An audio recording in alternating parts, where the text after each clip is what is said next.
जी एक बार फिर Punjabi radio USA अपने सब सत्कारयोग ਸਰੋਤਿਆਂ ਦਾ और सोशल मीडिया राਹੀਂ देखने वाले अपने दर्शकों का स्वागत करता है। जी आਇਆਂ ਨੂੰ ਕਹਿੰਦਾ है आप श्री गुरुद्वारा जन्म स्थान ननकाना साहिब ਦੇ ਵਿੱਚ।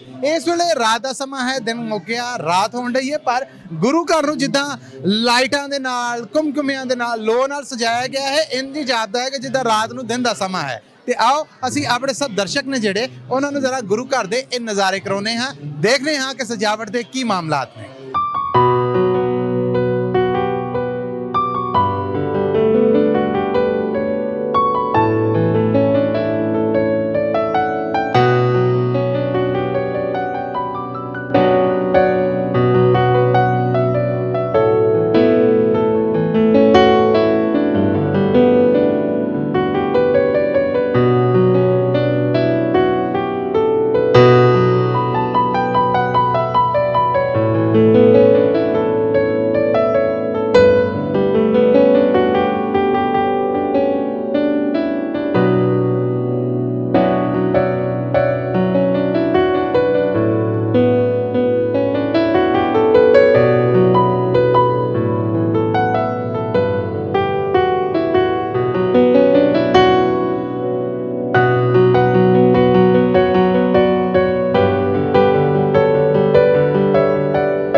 ਪੰਜਾਬੀ ਰੇਡੀਓ USA ਦੇ ਸਾਰੇ ਦਰਸ਼ਕਾਂ ਨੂੰ ਔਰ ਸਾਡੇ ਸਰੋਤੇ ਨੇ ਜਿਹੜੇ ਉਹਨਾਂ ਨੂੰ ਆਪਣੇ ਸੋਸ਼ਲ ਮੀਡੀਆ ਪਲੇਟਫਾਰਮ ਰਾਹੀਂ ਅਸੀਂ ਗੁਰੂ ਘਰ ਦੇ ਇਹ ਸਾਰੇ ਨਜ਼ਾਰੇ ਵਿਖਾਏ ਕਿ ਰਾਤ ਦੇ ਸਮੇਂ ਦੇ ਵਿੱਚ ਤਿਆਰੀਆਂ ਕੈਸੀਆਂ ਲਾਈਟਾਂ ਕੁਮਕੁਮੇ ਕੀ ਨਜ਼ਾਰਾ ਪੇਸ਼ ਕਰ ਰਹੇ ਨੇ। ਸੋ ਇਹਨਾਂ ਸਮਾਗਮਾਂ ਦੇ ਨਾਲ ਜੁੜਨ ਵਾਸਤੇ ਇਹਨਾਂ ਦਾ ਆਨੰਦ ਮਾਣਨ ਵਾਸਤੇ ਤੁਹਾਨੂੰ ਜੁੜਨਾ ਪਏਗਾ ਪੰਜਾਬੀ ਰੇਡੀਓ USA ਦੇ ਨਾਲ। ਸੋ ਹਜੇ ਤੱਕ ਤੇ ਇੰਨਾ ਹੀ। ਇਸ ਵੇਲੇ ਅੰਦਰ ਕੀਰਤਨ ਦੀਵਾਨ ਜਿਹੜਾ ਉਹ ਸੱਜ ਚੁੱਕਿਆ ਹੈ, ਅਸੀਂ ਉਹਦੇ ਵੱਲ ਜਾਵਾਂਗੇ। ਸੋ ਸੁਣਦੇ ਰਹਿਣਾ ਪੰਜਾਬੀ ਰੇਡੀਓ USA, ਦੇਖਦੇ ਰਹਿਣਾ ਸਾਡੇ ਸੋਸ਼ਲ ਮੀਡੀਆ ਪਲੇਟਫਾਰਮ ਤੇ ਸਾਨੂੰ। ਸੋ ਫਿਲਹਾਲ ਹੁਣ ਤੱਕ ਲਈ ਇੰਨਾ ਹੀ। ਕੈਮਰਾਮੈਨ ਟੀਮ 'ਚ ਵਿਕਾਸ ਸ਼ਬੀਰ ਔਰ ਅਬਦੁਰ ਰਹਿਮਾਨ ਦੇ ਨਾਲ ਮਸੂਦ ਮੱਲੀ ਨੂੰ ਸ੍ਰੀ ਗੁਰਦੁਆਰਾ ਜਨਮ ਸਥਾਨ ਨਨਕਾਣਾ ਸਾਹਿਬ ਤੋਂ ਇਜਾਜ਼ਤ ਦਿਓ। ਫਿਰ ਮਿਲਣੇ ਹਾਂ